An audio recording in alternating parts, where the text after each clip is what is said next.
जोर से हिलने लगा और कुंडी अपने आप खुल गई। खुद खुल गई? हाँ, और फिर उसने एक लंबे बाल वाले भयानक से आदमी को देखा जिसके हाथ में जलता हुआ दिया भी था। यार तुम डराओ मत। यार तुम्हारा आइडिया तो काफी अच्छा है, लेकिन बाहर रास्ते सारे बंद हैं, सामान कहाँ से लाएंगे? सामान की क्या जरूरत है, मैंने मास्क का इंतजाम कर लिया है। और रही बात तुम्हारी बॉडी की, तो इस काले कपड़े के अरे कुणाल, तुम यहाँ बैठे हो और वहाँ किचन में मेरा सारा काम रुका हुआ है। मेरी वजह से? कल मैंने तुम्हें अपनी एक चीज दी थी ना। कौन सी चीज? तुमको सुकून से नींद आ सके तकिए के नीचे रखने के लिए दवाई दी थी ना। अरे हाँ हाँ हाँ गोविंद चाचा, हाँ तो आप मेरे साथ चलिए, मैं आपको आपका सामान वापस कर देता हूं। चलो आइए चलो, मेरा काम रुका हुआ है।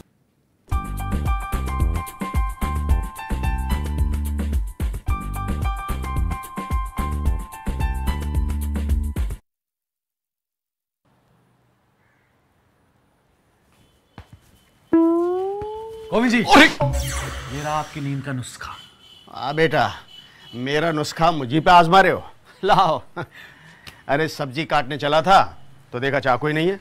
काटिए काटिए। मैं तब तक आओ बिटिया, हमारे पीछे पीछे ही आ गई। हाँ गोविंद जी, हाँ क्या मैं आपको गोविंद चाचा बुला सकती हूँ? जरूर बेटा, मुझे बहुत अच्छा लगेगा। गोविंद चाचा, हमें आपकी मदद चाहिए। मदद? कैसी मदद? हम एक खेल खेल रहे हैं। हाँ अब आ गया, ये लो। वॉल्यूम तो बढ़ाओ। ठीक है? हाँ अब ठीक है। अब आराम से सुनो। मुझे प्रोफेसर साहब से पूछना पड़ेगा, उनकी इजाजत लेनी पड़ेगी। प्रोफेसर साहब से पूछने की कोई जरूरत नहीं है, मैं सब संभाल लूंगी, मुझ पर यकीन कीजिए। दिया तो आपके पास है ही, लेकिन लंबे बाल का क्या? अरे उसकी चिंता तुम मत करो, वो मैं सब संभाल लूंगा। थैंक यू गोविंद चाचा। रात को इस बंगले को भूत बंगला बनाना है ना। हाँ। चलो तैयारी करो, चलो।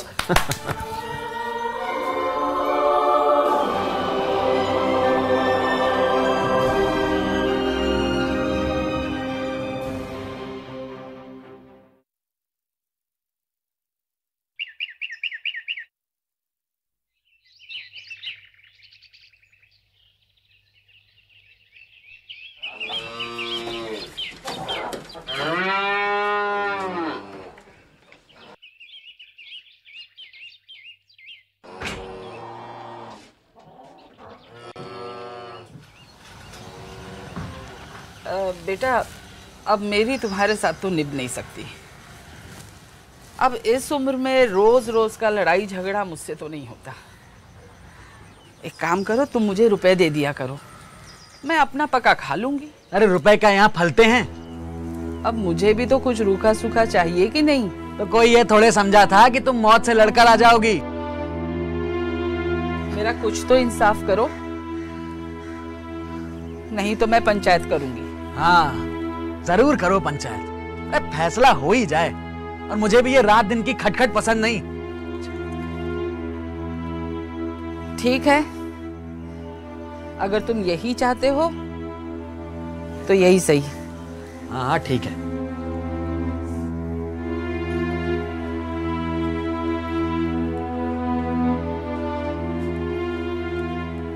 बढ़िया बिटिया ना जाने कब तक जिएगी। 2 बीघे उसर क्या दे दिया, मानो मोल ले लिया। बघारी दाल के बिना रोटियां हलक के नीचे ही नहीं उतरती। जितना पैसा इसके पेट में झोंक चुके हैं, अब तक उससे 1-2 गांव मोल ले लेते।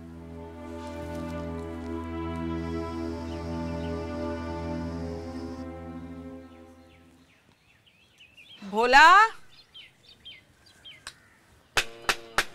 भोला, क्या घर पर हो? अरे खाला, आप क्या बात है खाला, आज कैसे आना हुआ? अब क्या बताऊं बेटा, अब जुम्मन के साथ मेरा रहना मुमकिन नहीं है। इस बुढ़ापे में अब बर्दाश्त नहीं होता।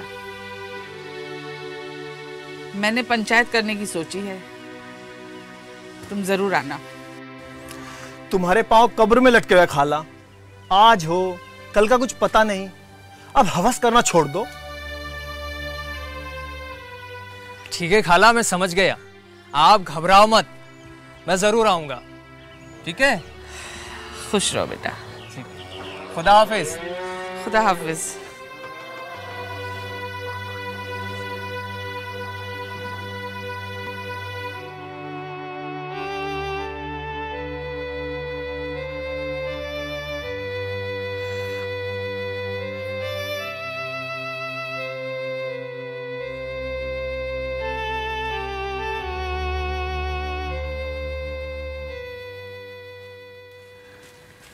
सलाम खाला। आइए आइए बैठिए। बेटा, हाँ कहिए। तुम भी दम भर के लिए मेरी पंचायत में चले आना। मुझे बुलाकर क्या करोगी खाला? गांव के कई लोग तो आवेंगे ही। अब सबके सामने मैं अपनी परेशानी तो रो आई हूँ, अब आना ना आना ये उनका इख्तियार है।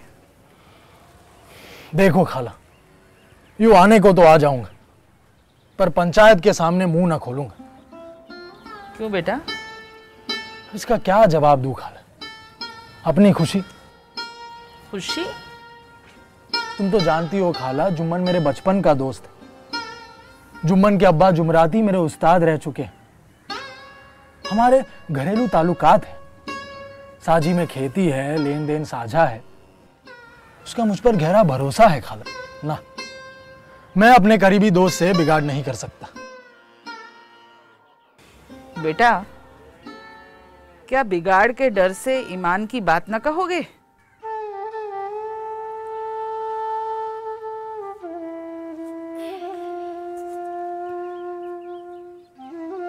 पंचों, 3 साल हुए मैंने अपनी सारी जायदाद अपने भांजे जुम्मन के नाम लिख दी थी। अब ये बात तो आप लोग जानते ही हैं, और जुम्मन ने मुझे ताहयात रोटी कपड़ा देना कबूल किया।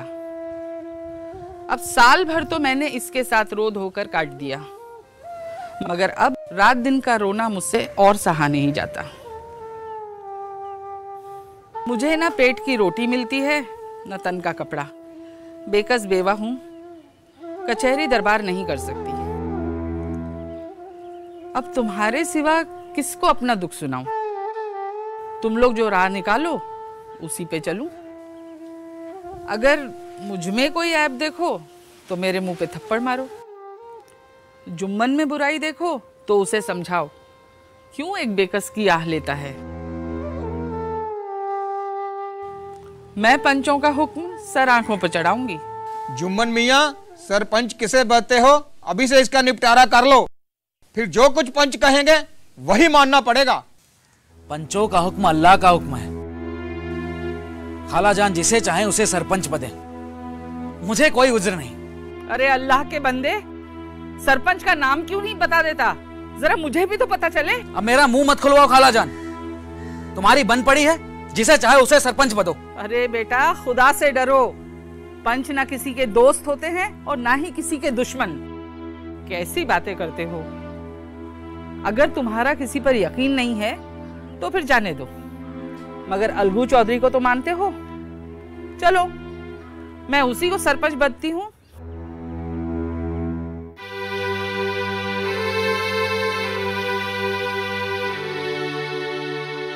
हाँ हाँ, अलगू ही सही, मेरे जैसे रामधन, वैसे अलगू। खाला तुम ये जानती हो ना कि मेरी और जुम्मन की गाढ़ी दोस्ती है। बेटा, दोस्ती के लिए कोई अपना ईमान नहीं बेचता। पंच के दिल में खुदा बसता है।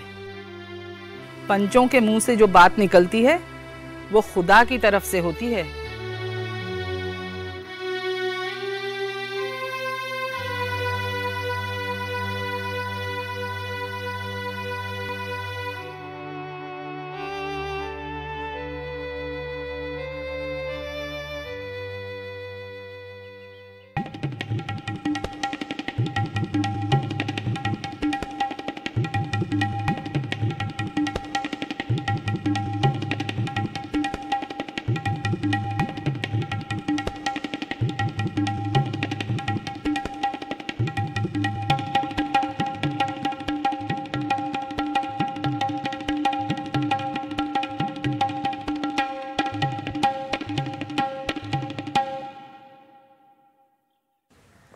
जुम्मन शेख, हम और तुम पुराने दोस्त हैं।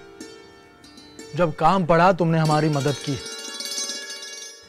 और हमसे भी जो कुछ बन पड़ा तुम्हारी खिदमत करते रहे। मगर इस वक्त तुम और बूढ़ी खाला दोनों हमारी निगाह में बराबर हो। तुम्हें पंचों से जो कुछ अर्ज करना है करो।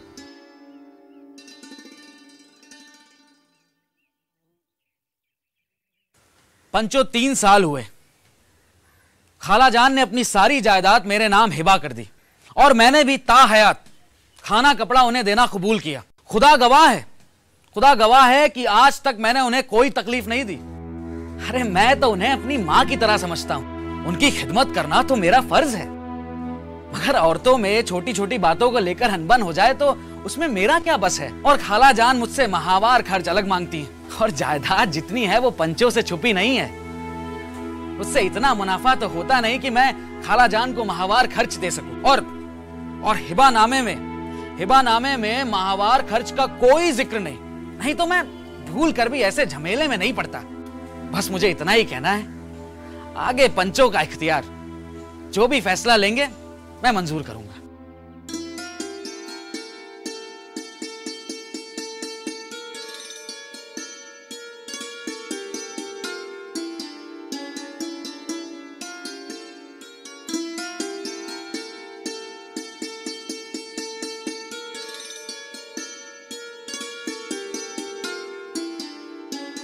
जुम्मन शेख, पंचों ने इस मामले पर गौर किया। उन्हें यह वाजिब लगता है कि खाला जान को माहवार खर्च दिया जाए।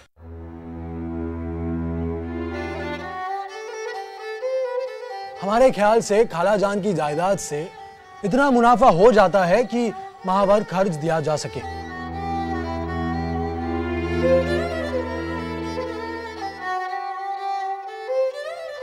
बस यही हमारा फैसला है। अगर जुम्मन को खर्च देना मंजूर ना हो तो हिबानामा रद्द समझा जाए।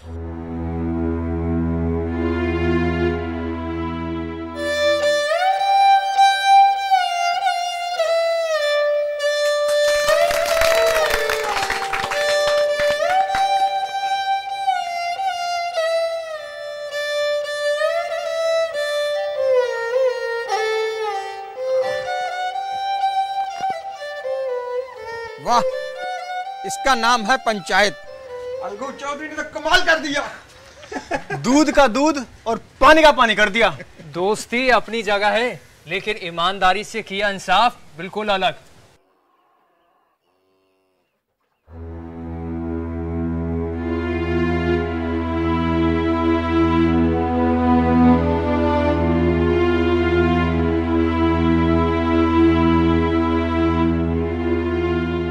अरे अपना ही दोस्त दुश्मन बनकर गले पर छुरी फेरे, सिर्फ वक्त के हेर फेर के सिवा और क्या कहेंगे। जिस पर इतना भरोसा किया उसी ने वक्त आने पर धोखा दे दिया। और ऐसे ही मौके पर सच्ची झूठी दोस्ती की पहचान होती है। और यही कलयुग की दोस्ती है।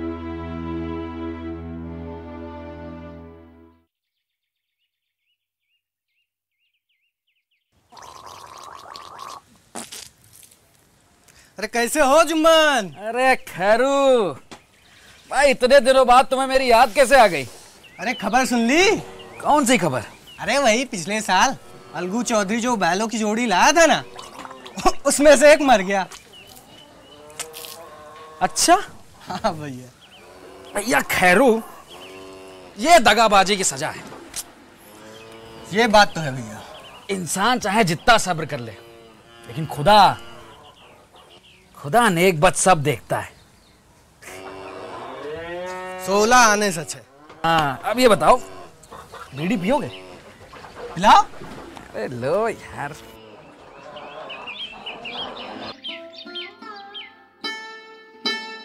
सुबह है, ये जुम्मन ने बैल को जहर खिला दिया। मुझे तो पूरा यकीन है ये जुम्मन का ही काम है। जब से आपने उसके खिलाफ फैसला सुनाया है, तभी से खार खाए बैठा है वो। हाँ, मगर तुम बीच बाजार में करीमन से गाली गलौज मत किया करो। ये मर्दों का मामला है, हमें निपट लेने दो। मुश्किल ये है कि इस बैल का जोड़ कहीं मिल नहीं रहा है। अकेला बैल हमारे किस काम का?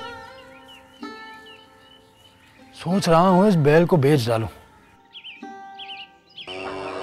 तुमसे कितनी बार कहा है, दर्जी से करवा लिया करो ये सब काम। कुछ नहीं, मैं कर दूंगी। तुम भी। साहू जी, कैसे आना हुआ? राम राम चौधरी। राम राम साहू जी। राम राम। आइए। चौधरी, सुना है कि आप बैल बेच रहे हो? हाँ, बेचना तो चाहता हूँ। क्या दाम लगाया इसका?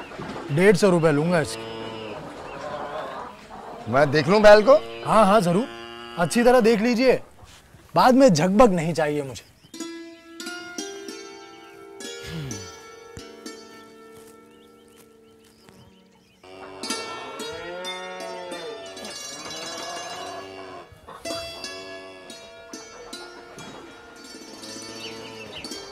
चौधरी,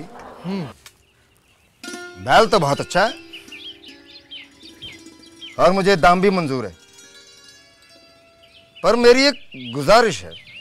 वो क्या? मैं 1 महीने के बाद दाम चुका दूंगा। मुझे मंजूर। राम राम साहू जी।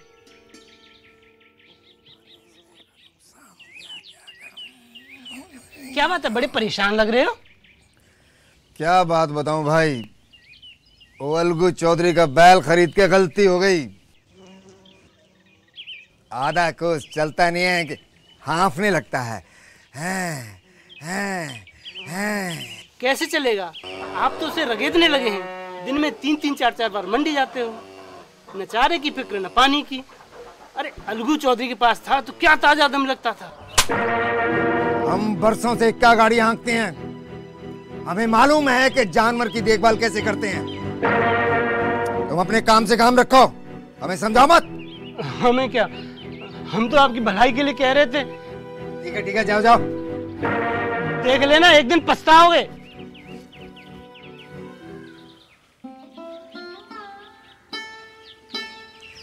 आज आप इतने मायूस क्यों लग रहे हैं? समझू साहू का बैल मर गया। हाय राम, बैल मर गया? अब क्या होगा? मैंने सुना हद से ज्यादा काम करवा रहा था वो उससे। हाँ, सुना तो मैंने भी था। फिर तो मरना ही था।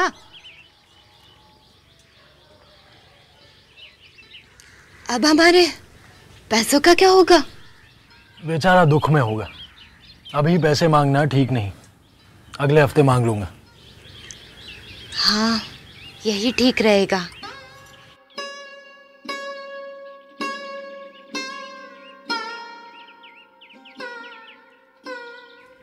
समझू साहू, ओ समझू साहू, भैया घर पर हो?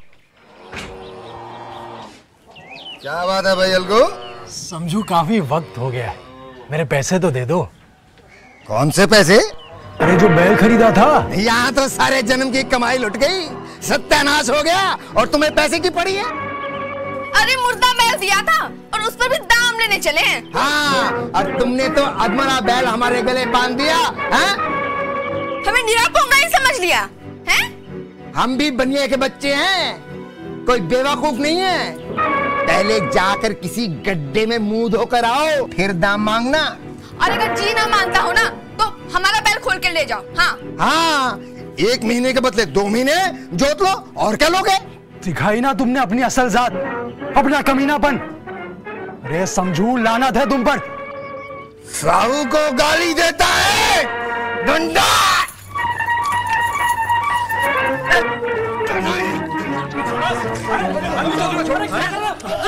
अरे भैया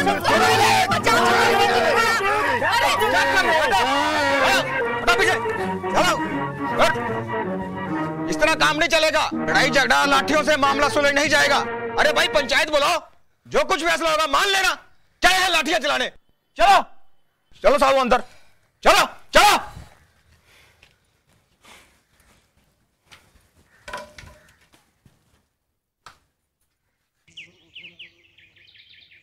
अब देरी क्या है? अब तक सरपंच का चुनाव हो जाना चाहिए। बोलो चौधरी, किसको सरपंच बनते हो? समझू साहू ही चुन ले। मेरी तरफ से जुम्मन।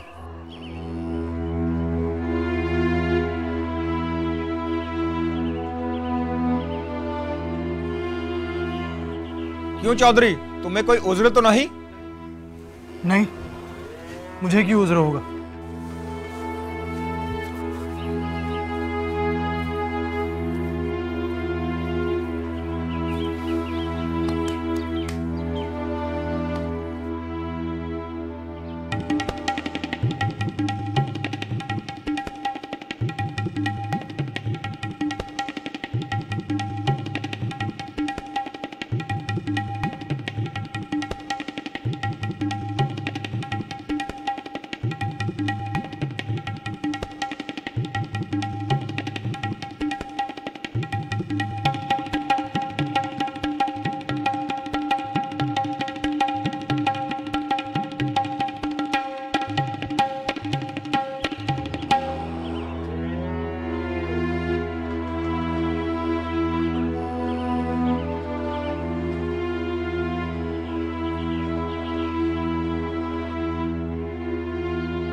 अलगू चौधरी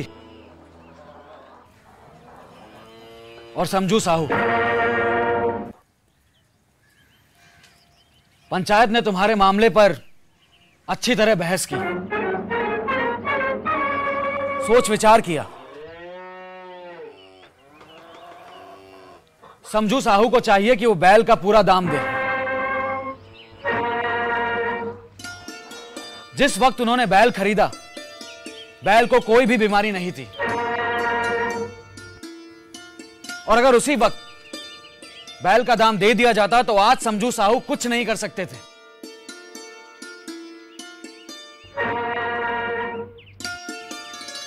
बैल की मौत इस वजह से हुई कि उसके दाने चारे का अच्छा ख्याल नहीं रखा गया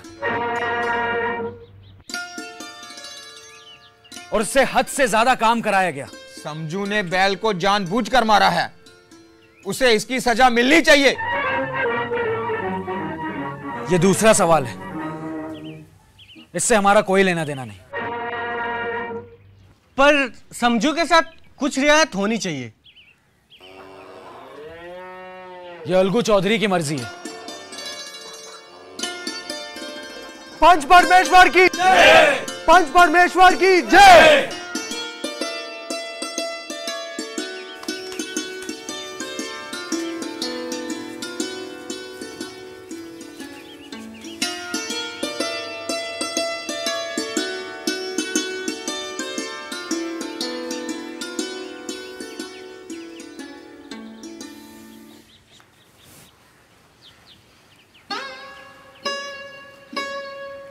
जब से आपने हमारी पंचायत की, हम तो आपके जान के दुश्मन ही बन गए। लेकिन आज मुझे एहसास हुआ कि पंच की जगह बैठ कर ना कोई किसी का दोस्त होता है और ना दुश्मन। इंसाफ के अलावा और कुछ नहीं सूझता। आज मुझे यकीन हो गया है कि पंच की जुबान से खुदा बोलता है। मुझे माफ कर दो, मुझे माफ करो, मैंने तुम्हें गलत समझा। मुझे माफ करो, मुझे माफ करो जुम्मन, मुझे माफ करो जुम्मन।